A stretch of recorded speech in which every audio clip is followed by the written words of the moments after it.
Hello friends, நான் உங்கள் எஸ்கேயே பேசுகிறேன். கேபிள் டிவி கடந்த 10-15 ஆண்டுகளாக கேவலம் ஒரு கேபிள் டிவி வழியாக தமிழ்நாட்டு மக்களின் பல 100 கோடி ரூபாய் பணத்தை உறிஞ்சி எடுத்த மிகப்பெரிய ஒரு அரசியல் சதி இருக்கு. 2 நாளைக்கு முன்னாடி தமிழ்நாட்டில் லட்சக்கணக்கான வீடுகளில் ஒரே நேரத்தில் ஒரு விசித்திரமான விபத்து நடந்தது. திடீர்னு பல லட்சக்கணக்கான வீட்டு டிவியில பாலிமர் நியூஸ், நியூஸ் தமிழ், தமிழ் ஜனம் அப்படின்னு 3 சேனல்ஸ், நோ சிக்னல், 3 முக்கிய செய்தி சேனல்கள் ஒரே நாள்ல அரசு நடத்துற அரசு கேபிள்ல இருந்த மிக முக்கியமான 3 சேனல்கள் மொத்தமாக காணாம போகுது. உடனே நம்ம ஊர் மீடியாக்கள்ல விவாதம் பறக்குது. எதிர்கட்சி தலைவர் எடப்பாடி பழனிசாமி மைக்கு முன்னாடி வந்து, பாத்தீங்களா, புதுசா வந்திருக்கிற டிவிக்கு அரசு அவங்களுக்கு பிடிக்காத சேனல்களை பழி வாங்குது, இது கருத்துரிமை படுகொலை, சென்சார்ஷிப் அப்படின்னு சத்தம் போடுறார். இன்னொரு பக்கம் அண்ணாமலை வந்து அரசாங்கம் பழி வாங்குதுன்னு அறிக்கை விடுறார். ஆனா ஃப்ரெண்ட்ஸ், நாம எப்பவுமே சொல்றதுதான், அரசியல்ல இந்த சத்தத்தை மட்டும் நீங்க கவனிச்சீங்கன்னா நம்ம எல்லாருமே ஏமாந்துடுவோம்.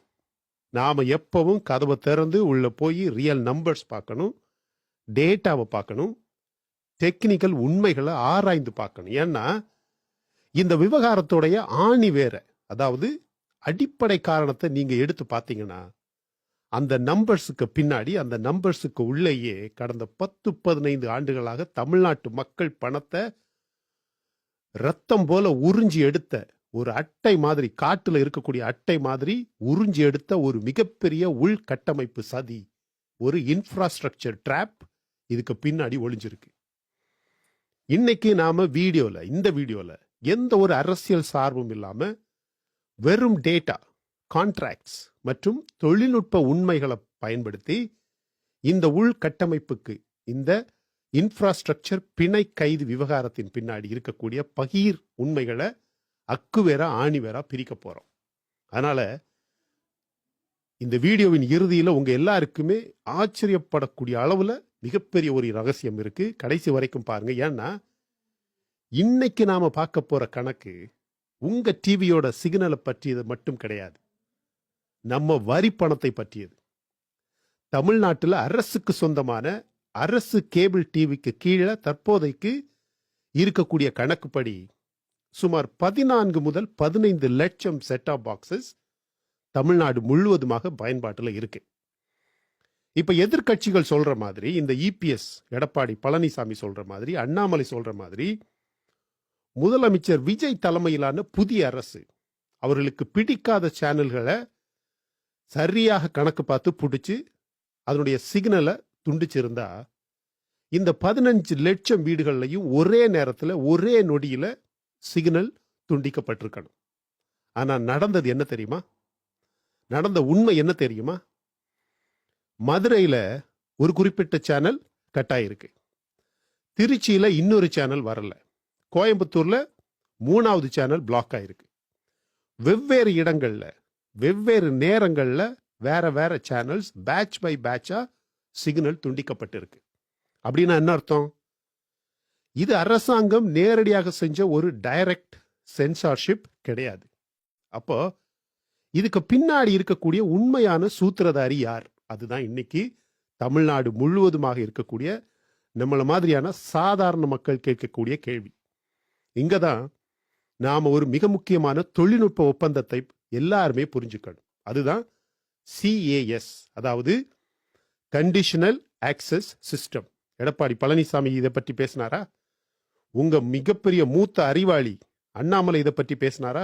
கண்டிஷனல் ஆக்சஸ் சிஸ்டம், CAS அப்படின்னா என்னன்னு போய் கேளுங்க, அவருக்கு தெரியும், ஆனா மறைப்பாரு. சரியா 7 வருடங்களுக்கு முன்னாடி, அதாவது அதிமுக ஆட்சி காலத்துல அரசு கேபிளுக்கான லட்சக்கணக்கான செட் ஆப் பாக்ஸஸ் வந்து புதியதாக வாங்கப்பட்டது.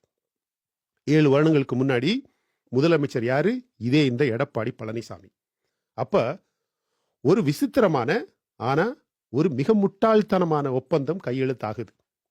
அந்த முட்டாள்தனமான ஒப்பந்தம் என்னன்னா, செட் ஆப் பாக்ஸ் என்கிற ஒரு பிளாஸ்டிக் பாடி, அந்த பாக்ஸ் தமிழ்நாட்டு அரசுக்கு சொந்தம். ஆனா அதை இயக்கக்கூடிய ஒரு கீ, அதை இயக்கக்கூடிய ஒரு லைஃப், ஒரு உயிர், அதுக்கு பேர் தான் இந்த கண்டிஷனல் ஆக்சஸ் சிஸ்டம். அது ஒன்றும் இல்லை, அது ஒரு பெரிய ராக்கெட் சயின்ஸ் கிடையாது, அது ஒரு சாஃப்ட்வேர். அந்த பிளாஸ்டிக் பாக்ஸில் போடுற ஒரு சாஃப்ட்வேர். அது மும்பையை சேர்ந்த ஒரு தனியார் நிறுவனத்துக்கு சொந்தம். பிளாஸ்டிக் பாக்ஸை மட்டும், இதனால தான் சொல்கிறேன், தமிழ்நாட்டில் ஏன் இனோவேஷன் இல்லாமல் இவனுங்க வெறும் ஜல்லி, மண், எம்சாண்டி இதை மட்டும் வச்சே, டாஸ்மாகை மட்டும் வச்சே அரசியல் பண்ணியிருக்கிறானுங்க இந்த காலம் வரைக்கும். அதாவது செட்டாப் பாக்ஸுக்கு ஒரு பிளாஸ்டிக் பாக்ஸை வந்து இவங்க இங்கே மேனுஃபேக்சர் பண்ணி அது தமிழ்நாட்டு அரசுக்கு சொந்தமாக வச்சுக்குவாங்களாம். ஆஃப்டர் ஆல் ஒரு நார்மல் செட்டாப் பாக்ஸை கண்ட்ரோல் பண்ணுறதுக்கு, ஃபங்க்ஷனல் ஆக்குறதுக்கு உள்ள சாஃப்ட்வேரை மகாராஷ்டிரில் இருக்கக்கூடிய மும்பையை டிபெண்ட் பண்ணி இருப்பாங்களாம். ஒன்றுமே இல்லைங்க, ஒரு சாதாரண சாஃப்ட்வேர். இன்னைக்கு தமிழ்நாட்டு ஐஐடி ஃபேமஸ், இன்னைக்கு தமிழ்நாட்டில் இருக்கிற மெட்ராஸ் யூனிவர்சிட்டி, தமிழ்நாட்டில் இருக்கக்கூடிய கோயம்புத்தூர், சென்னை அப்படின்னு எவ்வளவோ காலேஜ், எவ்வளவோ மிக நுட்பமான அறிவு சார்ந்த பெரிய பெரிய மேதைகளை ப்ரொடியூஸ் பண்ணுறாங்க. ஒரு செட்டாப் பாக்ஸுக்கான சாஃப்ட்வேரை இவங்க மும்பையிலேருந்து வாங்குறாங்க. அதுக்கு பின்னாடி இருக்கக்கூடிய ஊழல் கதை வேற. ஏன் அவங்க மும்பை வரைக்கும் போய் ஒரு கண்டிஷனல் ஆக்சஸ் சிஸ்டத்துக்கான சாஃப்ட்வேரை பர்ச்சேஸ் பண்ணுறாங்க, ப்ரொக்யூர் பண்ணுறாங்க, அது கதை வேற. ஆனால் அது மும்பையை சேர்ந்த ஒரு தனியார் நிறுவனத்துக்கு சொந்தமானது. அதாவது ருமானிய பேரரசின் வரலாற்றில் ஒரு அறிஞர் டாசிட்டஸ் அப்படின்னு சொல்லுவாங்க, அவர் ஒரு முறை சொல்றாரு, தன்னுடைய சொந்த பாதுகாப்பிற்காக மற்றவர்களை நம்பி இருக்கக்கூடிய ஒரு நிர்வாகம் ஒருபோதுமே சுதந்திரமாக செயல்பட முடியாது. சரியாக அதே விஷயம்தான் இங்க தமிழ்நாட்டில் கடந்த 15 வருடங்களாக நடந்திருக்கு.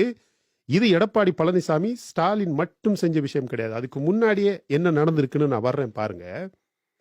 உடம்பு நம்ம கிட்ட இருக்கு, ஆனா அதுக்கான உயிர் மும்பையில் இருக்கு. ஏன் உடம்பு உயிர் அப்படின்னு சொல்றேன்னா, ஒரு மாநிலமாக இருந்தாலும் சரி, ஒரு நாடாக இருந்தாலும் சரி, கருத்து சுதந்திரம், அதாவது ஊடகம், டிஜிட்டலைசேஷன் அப்படிங்கிற விஷயம் ஒரு நரம்பு மாதிரி. இந்த மும்பை நிறுவனத்தின் சாவியை பயன்படுத்தினாதான் தமிழ்நாட்டில் எந்த சேனலை எப்படி ஓட வைக்கணும், எதை ஓட்ட வைக்கலாம், எதை நிறுத்தணும்னு முடிவு செய்ய முடியும். இப்போ அதே அந்த சாவியை பயன்படுத்தி தமிழ்நாட்டு அரசு கேபிளை பூட்டுனது அந்த மும்பை நிறுவனம். அடுத்த கேள்வி உங்க எல்லாருக்குமே தானாகவே வரும், அந்த மும்பை நிறுவனம் ஏன் திடீர்னு சாவியை பூட்டுனாங்க? காரணம் சிம்பிள் ஃப்ரெண்ட்ஸ், நிலுவைத் தொகை, பேமெண்ட் பெண்டிங். அதாவது அதிமுக ஆட்சி காலத்தில் ஆரம்பிச்சு திமுக ஆட்சி காலம் கடந்த பல வருடங்களாக அரசு கேபிள் நிறுவனம் அந்த தனியார் தொழில்நுட்ப நிறுவனத்திற்கு தர வேண்டிய கோடிக்கணக்கான நிலுவைத் தொகையை இவங்க தொடர்ந்து 10-15 வருடமாக செட்டில் பண்ணவே இல்லை. யாரு? இதுக்கு முன்னாடி இருந்த தங்க புஷ்பங்கள். அந்த தனியார் நிறுவனம் பல முறை திரும்ப திரும்ப திரும்ப கேட்டு கூட பணம் வராத காரணத்தால அவர்களுக்கு போக வேண்டிய பணத்தை வசூலிக்க அவர்கள் பயன்படுத்திய ஒரு பிசினஸ் ஆயுதம் தான் இந்த சிக்னல் முடக்கம். இப்ப யோசிங்க ஃப்ரெண்ட்ஸ், ஒரு தனியார் நிறுவனம் அரசாங்கத்தோட நெட்வொர்க்கை பயன்படுத்தி பிசினஸ் பண்ணுது. அதுவும் தமிழ்நாட்டில் உள்ள நிறுவனம் இல்லை, மும்பையில் உள்ள நிறுவனம். ஆனா அதுக்கான கட்டணத்தை, அதுக்கான வாடகையை ஒழுங்கா செலுத்தல. யாரு? இதுக்கு முன்னாடி இருந்த 2-3 அரசுகள், 2 கட்சிகள். இப்ப புதியதாக வந்த இந்த புதிய அரசாங்கம், இந்த தாவேக அரசாங்கம் அந்த மும்பை கம்பெனி கிட்ட இவ்வளவு கடமானு கணக்கு கேட்டா, இல்லைன்னா அந்த மும்பை சாஃப்ட்வேர் நிறுவனம் நம்ம அரசாங்கத்திடம் காசு கேட்டா, அவன் என்ன சொல்றான் தெரியுமா? நம்ம அரசு திரும்ப திரும்ப சொல்லுது, இவ்வளவு கடமா, எங்க அரசு, எங்க தமிழ்நாட்டு கவர்மெண்ட் இவ்வளவு கடன் வச்சிருக்கா மும்பையில் இருக்கக்கூடிய ஒரு பிரைவேட் நிறுவனத்துக்கிட்ட அப்படின்னு நம்ம கேட்டாலும் சரி, இல்லைன்னா அவனே நீ கண்டிப்பா காசை கொடுக்கணையா அப்படின்னு அவன் காசு கேட்கும்போது, நம்ம அரசோ, நம்ம சிஎம் விஜயோ, அல்லனா அதுக்கான அமைச்சரோ, நீ என்ன காசு கேட்கிறியே, அப்ப நீ ஊடக சுதந்திரத்தை நசுக்கிறியான்னு சொன்னா அதுல என்ன நியாயம் இருக்கு? அப்படி நம்ம அரசு சொல்ல முடியுமா? நம்ம சிஎம் சொல்ல முடியுமா? அந்த துறைக்கான அமைச்சர் அப்படி பேச முடியுமா? அவன் நம்மளை மதிப்பானா? சரி, அதெல்லாம் விடுங்க.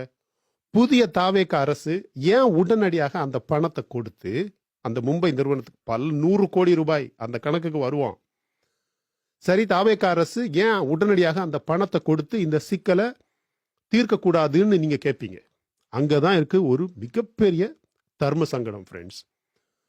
முந்தைய ஆட்சிகளின் முந்தைய இந்த கட்சிகளின் நிர்வாக குளறுபடிகளாலும் ஊழல் முறைகேடுகளாலும் உருவான ஒரு தனியார் நிறுவனத்தின் நியாயமற்ற நிலுவைத் தொகையை ஒரு புதிய அரசு வந்த உடனே ஒரு 20 நாள்ல 25 நாள்ல புதிய அரசு மக்களின் வரி பணத்திலிருந்து உடனடியாக இந்த அப்படி அப்படின்னு தூக்கி கொடுக்குமா? எப்படி கொடுக்க முடியும் சொல்லுங்க? ஒருவேளை இந்த தனியார் நிறுவனத்தின் பிடியிலிருந்து மொத்தமாக விடுபடணும்னு வச்சுங்களேன்.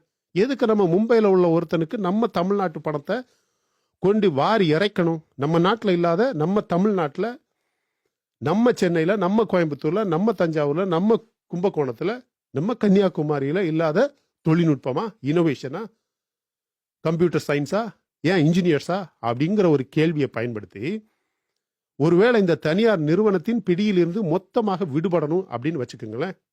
தமிழ்நாட்டில் தற்போது இருக்கக்கூடிய இந்த 20 லட்சம் பழைய செட்டாப் பாக்ஸுகளையும் குப்பையில தூக்கி போட்டுட்டு புதிய தமிழ்நாட்டுக்கு சொந்தமான தொழில்நுட்பத்துடன் நாம புதிய செட்டாப் பாக்ஸுகளை வாங்கணும். வெறும் பிளாஸ்டிக் பாடி கிடையாது, அதுக்கான சாஃப்ட்வேர் அந்த CAS அதையும் போட்டு நம்ம புதியதாக 20 புதிய செட்டாப் பாக்ஸ் இங்கேயே பண்ணணும். அதற்கு அரசாங்கத்திற்கு எவ்வளவு செலவாகும் தெரியுமா? சுமார் 150 முதல் 200 கோடி ரூபாய்க்கும் அதிகமாக நாம சொன்ன இந்த ஏற்பாடுக்கு செலவாகும்.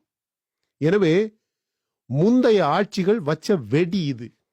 இப்ப இந்த ஒட்டுமொத்த பின்னணியுமே இந்த 150 முதல் 200 கோடி உள்கட்டமைப்பு சதி, ஒரு இன்ஃப்ராஸ்ட்ரக்சர் ட்ராப் இருக்கு பாத்தீங்களா, அதை மறைச்சிட்டு இங்க இருக்கக்கூடிய எதிர்க்கட்சிகள் என்ன பண்றாங்க அப்படிங்கிற ஒரே ஒரு காரணத்துக்காக தற்போது இருக்கக்கூடிய தாவேகா அரசு அந்த டோட்டல் இன்ஃப்ராஸ்ட்ரக்சர் ட்ராப், உள்கட்டமைப்பு சதியை அப்படியே மூடி மறைச்சிட்டு அவனுக்கு பணத்தை கொடுத்துட்டு இந்த ப்ராப்ளம் நடக்காதது மாதிரி அப்படியே மறைச்சு விட்டுட்டோம்னா நம்ம தமிழ்நாட்டு மக்கள் எதை நம்பி இந்த அரசை, இந்த கட்சியை ஆட்சிக்கு கொண்டு வந்தாங்க?